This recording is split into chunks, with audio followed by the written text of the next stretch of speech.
2 நாளாகமம் 9:7 உம்முடைய ஜனங்கள் பாக்கியவான்கள், எப்போதும் உமக்கு முன்பாக நின்று உம்முடைய ஞானத்தை கேட்கிற உம்முடைய ஊழியக்காரரும் பாக்கியவான்கள். 2 பேர் பாக்கியவான்கள். சாலமோன் ஞானியினுடைய ஜனங்கள் பாக்கியவான்கள். ஏன் அவர்கள் பாக்கியவான்கள் அப்படின்னா, ஞானமுள்ள ராஜா ஜனங்களை ஞானமாய் ஆட்சி செய்வான். அந்த ஜனங்களுக்கு குறைவு வர்றதுக்கு வாய்ப்பு கிடையாது. அதே போல ஞானமுள்ள ராஜாவினுடைய ஊழியக்காரர்களும் பாக்கியவான்கள். ஞானமாய் தன் ஊழியக்காரர்களை நடத்துவான். அதனால் இருவரும் பாக்கியவான்கள். எப்போதும் உமக்கு முன்பாக நின்று உம்முடைய ஞானத்தை கேட்கிற உம்முடைய ஊழியக்காரரும் பாக்கியம். அப்போ நம்ம எப்போதும் அவருடைய ஞானத்தை கேட்க முடியுமா அப்படின்னா, ராஜா சில நேரத்தில் பிஸியாக இருக்கிறதுக்கு வாய்ப்பு இருக்குது. ராஜாவினுடைய வேலை அல்லது பர்சனல் லைஃபு அப்படியெல்லாம் யோசிக்கும்போது, சாலமோன் ஞானியினுடைய பர்சனல் லைஃப் உங்களுக்கு தெரியும். அதனால் அவர் கொஞ்சம் பிஸியாக இருந்திருக்க வாய்ப்பு இருக்குது. ஆனால் எப்போ போய் நின்னாலும் அங்கே ஞானம் தான் வெளிப்படும்.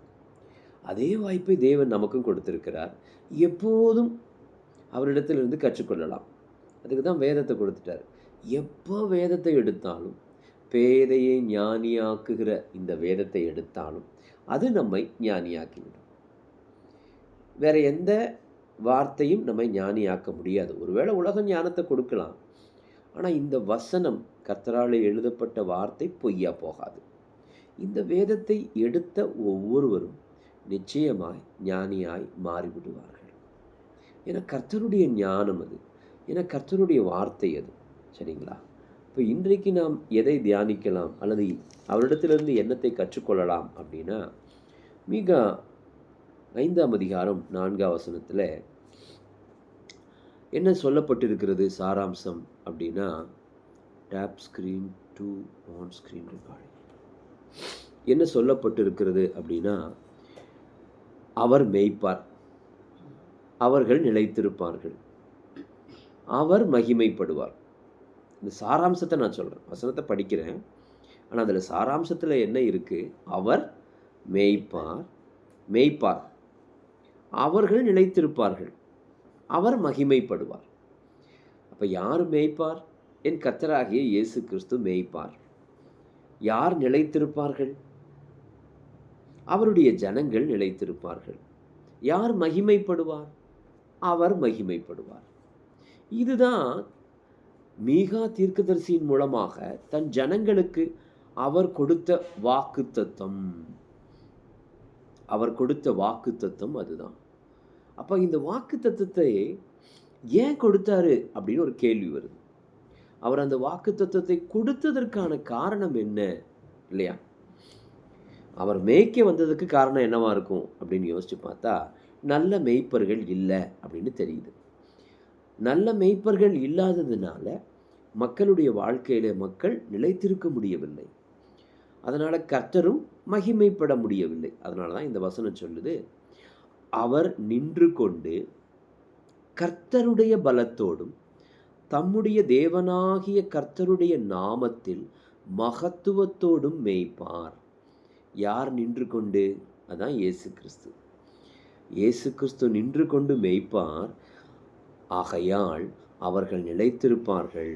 அவர் இனி பூமியின் எல்லைகள் பரியந்தமும் மகிமைப்படுவார். 3 வார்த்தை வந்துருச்சா? கவனிச்சிங்களா வசனம் படிக்கும்போது? அப்போ சரி, இப்போ இந்த வாக்கு தத்துவத்திற்கான காரணம் என்ன அப்படிங்கிறது நம்ம கொஞ்சம் படிக்கலாம், தியானிக்கலாம். மீகா தீர்க்கதரிசன புஸ்தகத்தில் 3ஆம் அதிகாரம் 10வது வசனத்தில் இந்த பிரச்சனை ஆரம்பிக்குது. 3ஆம் அதிகாரம் 10வது வசனத்தில், சீயோனை இரத்த பழியினாலும் எருசலேமை அநியாயத்தினாலும் கட்டுவிக்கிற யாக்கோபு வம்சத்து தலைவர்களே, இஸ்ரவேல் வம்சத்து அதிபதிகளே, இதை கேளுங்கள். தலைவர்கள், அதிபதிகள் இஸ்ரவேலுக்கு இருக்கிறாங்க. ஆனால் இவங்க என்ன செய்கிறாங்களாமா? சீயோனை இரத்த பழியினாலும் எருசலேமை அநியாயத்தினாலும் கட்டுவிக்கிற தலைவர்கள்.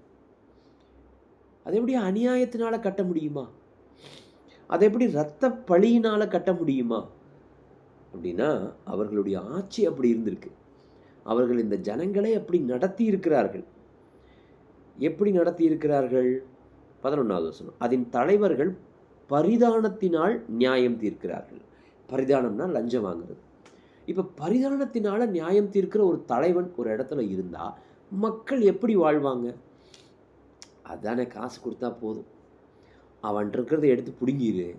தலைவர் கேட்டான்னா தலைவர் கொஞ்சம் காசை கொடுத்துரு, அவன் பஞ்சாதியை திருடிடு, அவன் பணத்தை திருடிடு, அவனை அடித்து கொன்னுடு, கேட்டால் பணத்தை கொடுத்துரு தலைவருக்கு.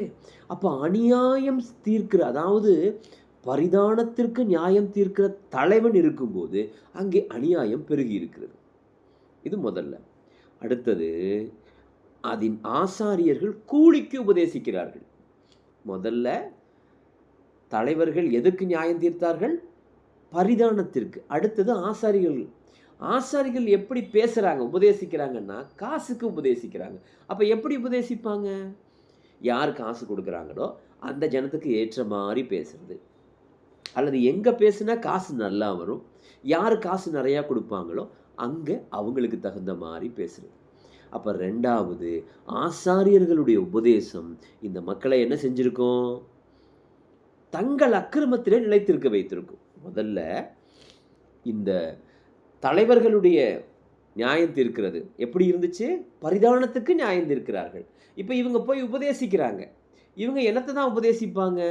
நீங்கள் பண்ணுறதெல்லாம் ஒன்றும் தப்பு இல்லை, நீங்கள் எப்பவும் போல் இருக்கலாம் இல்லையா, ஆசீர்வாதத்தை தான் பிரசங்கிப்பாங்க. அப்போ அதனால தான் அவங்களுக்கு தொடர்ந்துருது அந்த பாவத்தில். அவர்கள் எப்படி இருக்கிறாங்களாமா? இரத்த பழியினாலும் அநியாயத்தினாலும் நிறைந்திருக்கிறார்கள். யார்? சீயோனும் எருசலேமும். தொடர்ந்து வாசிக்கும்போது அதன் தீர்க்கதரிசிகள் பணத்துக்கு குறி சொல்லுகிறார்கள். பணம் வாங்கிட்டு குறி சொல்கிறாங்க இல்லையா? குறி சொல்லுகிறது அப்படின்னா, சார் என்னங்க பண்ணுறது, அடுத்தது இந்த பிள்ளை கல்யாணம் பண்ணணும் அல்லது இந்த இடத்த வாங்கணும், ஏதாவது கேள்வி கேட்கும்போது அவர்கள் பணம் வாங்கிட்டு குறி சொல்கிறாங்க. இதுதான் எருசலேம் அநியாயத்தினாலும் இரத்த பழியினாலும் நிறைந்திருந்ததற்கான காரணம். யார் அந்த காரணம்? ஒன்று தலைவர்கள், இன்னொன்று ஆசாரியர்கள், இன்னொன்று தீர்க்கதரிசிகள்.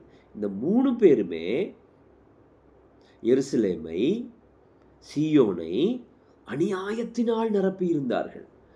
காரணம் என்ன? நியாயம் தீர்க்கிறது, தவறான நியாயம் தீர்க்கிறது, உபதேசிக்கிறது, தவறான உபதேசம், குறி சொல்லுகிறது, அதாவது தீர்க்கதரிசிகள் சொல்லுகிற குறிகளும் தவறானது. இப்போ நமக்கு ஒன்று தெரியணும், நாம் தவறான உபதேசத்தின் கீழே இருந்தால் நாம் அநியாயக்காரர்களாய் காணப்படுவோம். தவறான தீர்க்கதரிசிக்கு கீழ்ப்படிந்து இருந்தால், இப்போ தீர்க்கதரிசி கிடையாது, அதை நம்ம இன்னொரு நாள் பார்க்கலாம், தவறான உபதேசிகளுக்கு மத்தியில் இருப்போமானால் அது அவர்களை பாதிக்குதோ இல்லையோ நம்மை அதிகமாய் பாதித்து விடும், நம்முடைய வாழ்க்கையை அதிகமாய் பாதித்து விடும். ரொம்ப ஜாக்கிரதையாக இருக்கணும். யாருடைய வார்த்தைக்கு செவி கொடுக்குறோம், யார்கிட்ட போய் நியாயத்துக்கு நிற்கிறோம், யாருடைய வார்த்தையை கேட்குறோம் அப்படிங்கிறது ரொம்ப ஜாக்கிரதை. அவர் நல்லா பேசுகிறாரு, இவர் நல்லா பேசுகிறாரு, எனக்கு வேற இடம் இல்லை, நான் இங்கே தான் போகலாம். ஆனால் இப்போ இந்த தீர்க்கதரிசிகள், ஆசாரியர்கள் எல்லாம் ஒரு கேள்வி கேட்குறாங்க. ஆகிலும் அவர்கள் கர்த்தரை சார்ந்து கொண்டு, கர்த்தர் எங்கள் நடுவில் இல்லையோ, தீங்கு எங்கள் மேல் வராது என்கிறார்கள். இத்தனையும் பேசிட்டு, அதாவது இப்படிப்பட்ட வாழ்க்கை வாழ்ந்துட்டு மக்களை கெடுத்து விட்டுட்டு இவங்க சொல்கிறது என்ன? நாங்கள் கர்த்தரோடு தான் இருக்கிறோம், கர்த்தர் எங்கள் நடுவில் தான் இருக்கிறார், தீங்கு எங்களுக்கு வராது அப்படின்னு சொல்கிறாங்க. மீகா 4ஆம் அதிகாரம், மன்னிக்கணும், மீகா 3:12 தொடர்ந்து என்ன நடக்குதுன்னு பாருங்களேன். இந்த பரிதானம் வாங்குகிற தலைவர்கள் இருந்ததுனால, கூலிக்கு உபதேசிக்கிற ஆசாரியர்கள் இருந்ததுனால,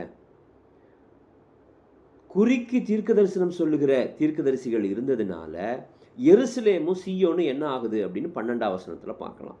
ஆகையால் உங்கள் நிமித்தம் சீயோன் வயல்வெளியைப் போல உழப்பட்டு எருசலேம் மண்மேடுகளாய்ப்போம், ஆலயத்தின் பர்வதம் காட்டு மேடுகளாய்ப்போம். யார் நிமித்தம்? ஆகையால் உங்கள் நிமித்தம்னு வருதுன்னா யார் நிமித்தம்? இந்த 3 பேர் நிமித்தம். இப்போ இந்த 3 பேர் நிமித்தம் பாதிக்கப்படுறது யாரு? சீயோனும் எருசலேமும். காரணம், அவர்கள் பரிதானத்திற்கு நியாயம் தீர்க்கிறவர்கள், கூலிக்கு உபதேசிக்கிறவர்கள், பணத்துக்கு குறி சொல்லுகிறவர்கள். இவங்களால என்னாச்சு? சீயோனும் எருசலேமும் பாழாய் போனது. இப்போ நாம் ஜாக்கிரதையாக இருக்கணும். யாருடைய வார்த்தையை கேட்கிறோம்? யாருடைய சபைக்கு சென்று கொண்டிருக்கிறோம், அங்கே என்ன போதிக்கப்படுகிறது, அங்கே என்ன உபதேசிக்கப்படுகிறது என்பது ரொம்ப முக்கியம். அடுத்தது 4ஆம் அதிகாரத்தில் சொல்யூஷன் சொல்கிறார். ஆனாலும் அவர் அப்படியே விட்டுற மாட்டார் இல்லையா? ஆனாலும் என்ன சொல்கிறார் பாருங்க, நாம் கர்த்தரின் பர்வதத்துக்கு மன்னிக்கணும். ஆனாலும் கடைசி நாட்களில் கர்த்தருடைய ஆலயமாகிய பர்வதங்களின் கொடுமுடியில் ஸ்தாபிக்கப்பட்டு மலைக்கு மேலாய் உயர்த்தப்பட்டிருக்கும். எல்லா ஜாதிகளும் அதனிடத்திற்கு ஓடி வருவார்கள். கர்த்தருடைய ஆலயமாகிய பர்வதம். கர்த்தருடைய ஆலயத்தை என்னன்னு சொல்றாருங்க? பர்வதம்னு சொல்றாரு. கர்த்தருடைய ஆலயமாகிய பர்வதங்களின் கொடுமுடியில் ஸ்தாபிக்கப்பட்டு, அதுதான் கர்த்தருடைய மரணம். பர்வதங்களின் கொடுமுடியில் அவர் மரித்தார் இல்லையா?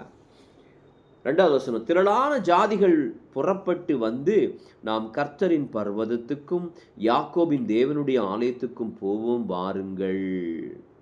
திரளான ஜாதிகள், எல்லா ஜாதிகளும் வந்து சொல்லுவாங்களாமா, நாம் எங்கே போகணும்? கர்த்தரின் பர்வதத்துக்கும் யாக்கோபின் தேவனுடைய ஆலயத்துக்கும் போகலாம் வாருங்கள் என்று சொல்லுவார்கள். காரணம் என்ன? அவர் தமது வழிகளை அவர் தமது வழிகளை நமக்கு போதிப்பார். அவர் எதுக்காக ஆலயத்துக்கு போகணும்?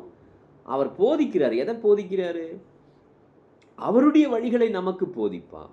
அவர் தமது வழிகளை நமக்கு போதிப்பார், நாம் அவர் பாதைகளில் நடப்போம்.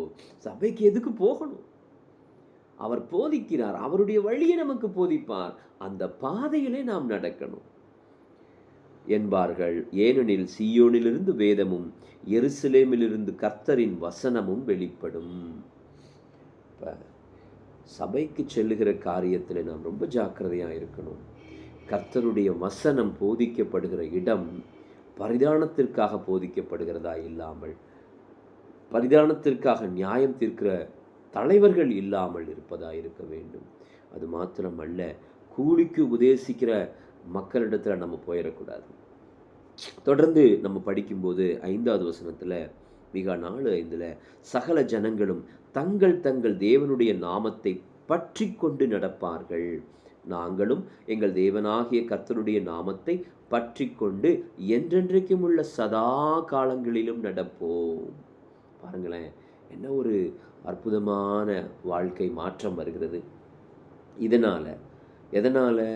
கர்த்தருடைய ஆலயத்துக்கு போனதுனால, அவரே மேய்ப்பராய் மாறினதுனால, அவரே மேய்த்ததினால மக்கள் நிலைத்திருக்கிறார்கள். அதனாலே அவருக்கு மகிமை உண்டாகிறது. அப்போ நாம் அவரை பற்றி கொள்ளணும். அவரை பற்றி கொள்ளுதல் அப்படின்னாவே நமக்கு ரூத் ஞாபகத்துக்கு வந்துடுறாங்க. ரூத் விடாமல் பற்றி கொண்டிருந்தாள். அதனால் என்ன நடந்துச்சு? மாமி பின்னாடியே போனாள். அதனால் என்ன நடந்துச்சு? எண்ணத்தை உண்போம், எண்ணத்தை உடுப்போம், எண்ணத்தை குடிப்போம்னு ஒரு கவலையும் படலை. அப்போ நானும் நீங்களும் கர்த்தரை பற்றி கொண்டு நடப்போமானால், அவருடைய நாமத்தை பற்றி கொண்டு நடப்பார்கள் இங்கே வசனம் இருக்கு இல்லையா? அதே போல் நடப்போமானால் நம்முடைய வாழ்க்கை எப்படி இருக்கும்? எப்படி முடியும்? ரூத்து தான் அதுக்கு எக்ஸாம்பிள். நம்முடைய வாழ்க்கை நிச்சயமாய் ஆசீர்வதிக்கப்பட்டதாய் முடியும். ஏன்னா நம்ம பற்றி கொண்டிருக்கிறவர் யார்? உன்னதமானவர், உயர்ந்தவர், நமக்கு வழிகளை போதிக்க வேண்டும் என்று விரும்புகிறவர், நாம் நல்லா இருக்கணும்னு நினைக்கிறவர், நம்முடைய வாழ்க்கை ஆசீர்வதிக்கப்படணும்னு நினைக்கிறவர். ஆகவே நாம் அவரை பற்றி கொண்டு அவருடைய வழிகளிலே நடப்போம். உங்களுடைய பொறுமையான கவனத்திற்கு நன்றி.